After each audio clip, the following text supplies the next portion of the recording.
तो आज की क्लास का हमारा सबसे पहला प्रश्न है, यहाँ बोला गया है एक व्यक्ति किसी कंपनी में कुल 10,000 रुपये की राशि जो है वह निवेश करता है। ठीक, इसके बाद उसने बोला है राशि का जो एक हिस्सा है, जो पहला हिस्सा है वह 10% वार्षिक साधारण ब्याज पर, और उसने बोला है शेष जो भाग है यानी कि दूसरा जो भाग है सेकंड भाग 15% वार्षिक साधारण ब्याज पर निवेश किया है। ठीक, अब यहाँ पर उसने बोला है यदि उसका 2 वर्षों का, कितने वर्षों का, 2 वर्षों का अर्जित कुल ब्याज कितना है आपका 2400 रुपये है, तो 15% वार्षिक साधारण ब्याज पर निवेश की गई राशि क्या होगी। ठीक, तो काफ़ी प्रकार से इस प्रश्न को सॉल्व कर सकते हैं आप। हम आपको एक अलग तरीका बताते हैं जिसमें क्या होगा, काफ़ी शॉर्ट तरीका हो जाएगा। ठीक, आप सेकंडों में इसका आंसर दे सकते हैं। कैसे दे सकते हैं तो ध्यान से समझिएगा, सिर्फ समझना है आपको ध्यान से। पहले देखिए, हम यहाँ पर बात करते हैं, एक है आपका फर्स्ट और एक है आपका सेकंड।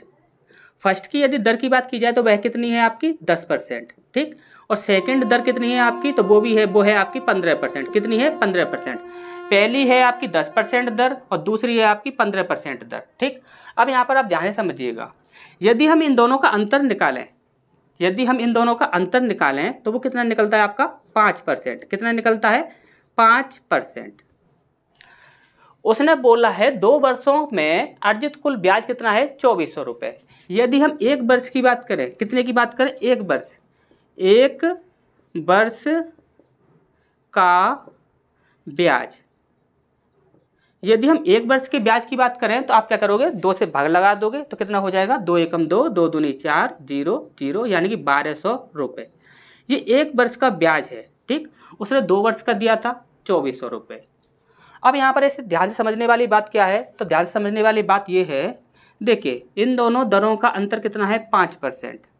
अब यहाँ पर यदि हम बात करें कि फर्स्ट, देखिए ध्यान से समझिएगा, फर्स्ट और सेकंड दर कितनी थी 10% और 15%। यदि हम इसे माने कि ये 10% और 10% ही थी, दोनों बार उसने जो ब्याज दर था वह 10% और 10% ही रखा, तो वहाँ पर आप क्या करते, हम पूछते कि आपका 1 वर्ष का ब्याज कितना हो जाएगा, तो आप क्या करते कि 10,000 रुपये की धनराशि है, कितने की है 10,000 रुपये की, इस पर आप 10% लगा देते और आपका जो होता वह आंसर निकल आता 1,000 रुपये। कितना निकल आता 1,000 रुपये।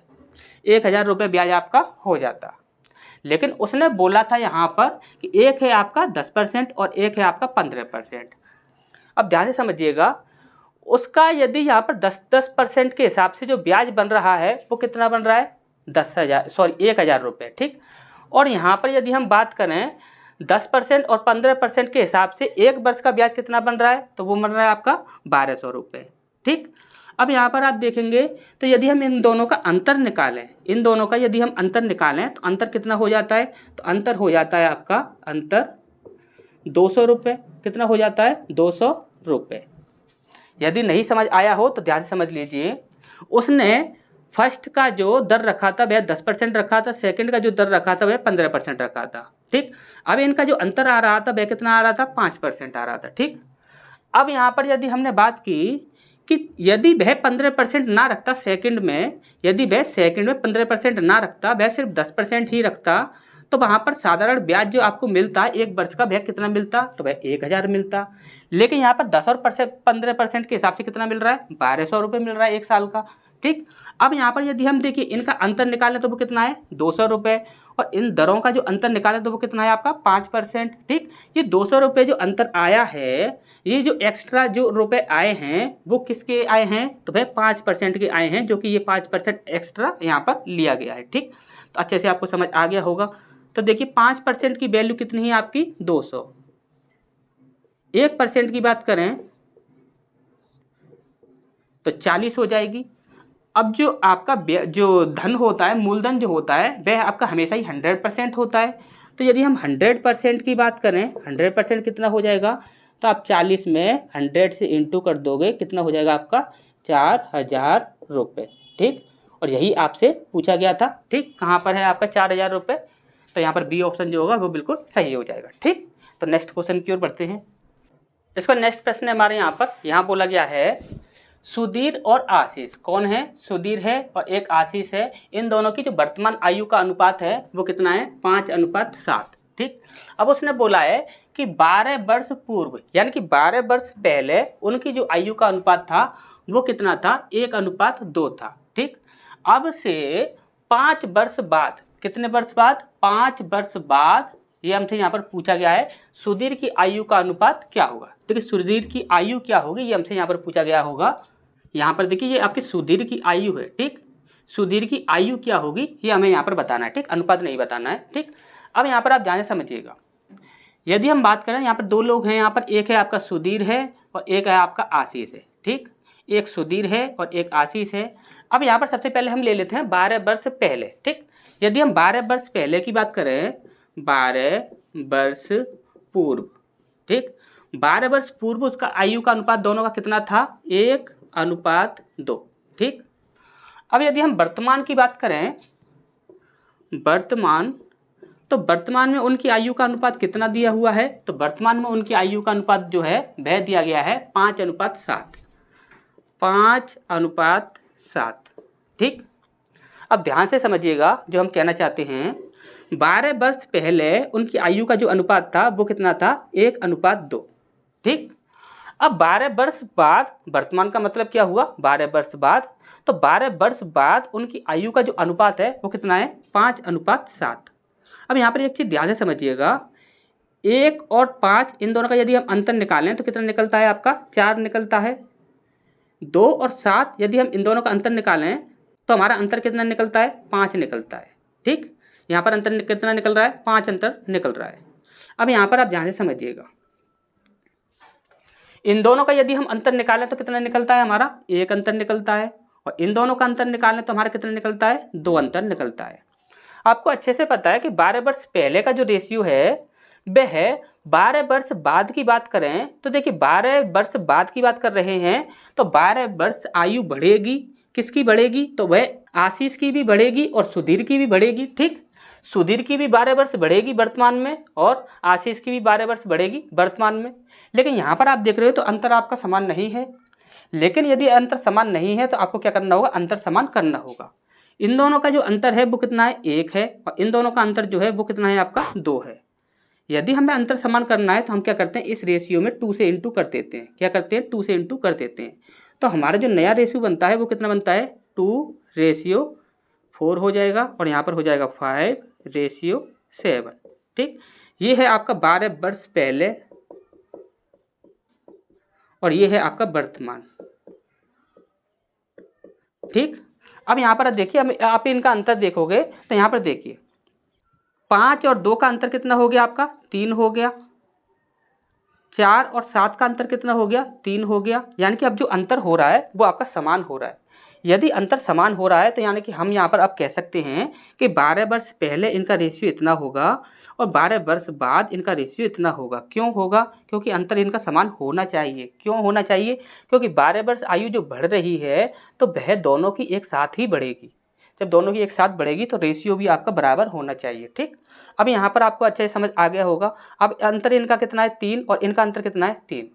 अब उसने यहाँ पर बोला था कि 12 वर्ष पूर्व उनकी आयु का अनुपात इतना था। 12 वर्ष पूर्व की बात कर रहा है, कितने वर्ष की, 12 वर्ष पूर्व की। 12 वर्ष पूर्व का जो अंतर है वो कितना है, 3 है। यानी कि 3x की वैल्यू कितनी है आपकी, 12 है। तो x की वैल्यू कितनी हो जाएगी, 3 चौक 12 यानी कि 4 हो जाएगी। ठीक। अच्छे से समझ आ गया होगा। 3x की वैल्यू आपकी 12 है तो x की वैल्यू कितनी हो जाएगी, 4 हो जाएगी। अब यदि हम वर्तमान आयु की बात करें, यदि हम सिर्फ वर्तमान आयु की बात करें तो देखिए वर्तमान आयु कितनी हो जाएगी, तो यहाँ पर सुधीर की वर्तमान आयु हो जाएगी 4 × 5। ठीक। और यहाँ पर आशीष की कितनी हो जाएगी, तो आशीष की हो जाएगी 4 × यहाँ पर कितना है, 7। ठीक। तो कितनी हो गई, 5 चौक 20 वर्ष। ठीक। और इसकी कितनी हो गई, 7 चौक 28 वर्ष। ठीक। कितनी हो गई, 28 वर्ष। अब यहाँ पर हमसे पूछा क्या गया था, तो उसने पूछा था 5 वर्ष बाद सुधीर की आयु कितनी होगी। 5 वर्ष बाद, ये तो आपकी वर्तमान आयु है। सुधीर की वर्तमान आयु कितनी है, 20 वर्ष। अब 5 वर्ष बाद कितनी हो जाएगी, तो 20 वर्ष में आप 5 वर्ष और ऐड कर दोगे, 5 वर्ष और ऐड कर दोगे तो कितना हो जाएगा आपका, 25 वर्ष। ठीक। कितना हो जाएगा, 25 वर्ष। तो यहाँ पर 25 कहाँ पर है, तो देखिए बी ऑप्शन जो है ये आपका बिल्कुल सही हो जाएगा। ठीक। अच्छा, ये समझ आ गया होगा। नेक्स्ट क्वेश्चन की ओर बढ़ते हैं। इसका नेक्स्ट प्रश्न हमारे यहाँ पर बोला गया है 36 संख्याओं का औसत जो है वह 45 पाया गया है। ठीक, 36 संख्याओं का औसत कितना पाया गया है? 45 पाया गया है। बाद में यह पाया गया है कि 84 को गलती से 48 पढ़ लिया गया था। 84 को गलती से 48 पढ़ लिया गया था। तो दी गई संख्याओं का सही औसत क्या होगा, ये हमें यहाँ पर पूछा गया है। ठीक, तो देखिए आपको करना क्या है, सिंपली आपको यहाँ पर क्या करना है कि पहले जो औसत था वह कितना था? 45 था। कितना था? 45 था। ठीक, पहले औसत 45 था। इसके बाद किस संख्या को क्या पढ़ लिया गया, उन दोनों का आप अंतर निकालिए। यानी कि 84 को गलती से 48 पढ़ लिया गया, यानी कि 84 को हम 84 से माइनस कर देंगे किसको? 48 को। ठीक, अब कितनी संख्याओं का औसत हमें निकालना है, तो वो कितनी संख्याएं हैं? टोटल आपकी 36 संख्याएं हैं। कितनी हैं? 36 हैं। अच्छा ये समझ लीजिए, नहीं समझ आया हो तो देखिए 36 संख्याओं का औसत कितना है? 45 है। पहले औसत कितना था? 45 था। प्लस किस संख्या को क्या पढ़ लिया गया?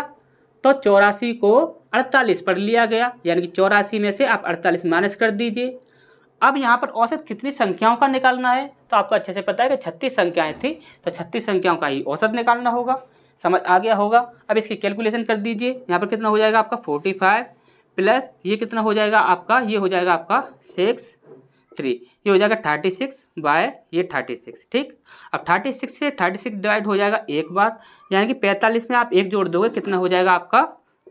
46। कितना हो जाएगा? 46। तो यही हमसे यहाँ पर पूछा गया था, 46 कहाँ पर है, तो सी ऑप्शन आपका बिल्कुल सही हो जाएगा। ठीक, अच्छे से समझ आ गया होगा। तो नेक्स्ट क्वेश्चन की ओर बढ़ते हैं। इसके बाद नेक्स्ट प्रश्न है हमारे यहाँ बोला गया है ए की कार्य क्षमता बी की कार्य क्षमता से दोगुनी है। कितनी है? दोगुनी है। ठीक, ए एक दिन में केवल 8 घंटे कार्य करता है। ए जो है वह एक दिन में 8 घंटे कार्य करता है, जबकि बी जो है वह एक दिन में 12 घंटे कार्य करता है।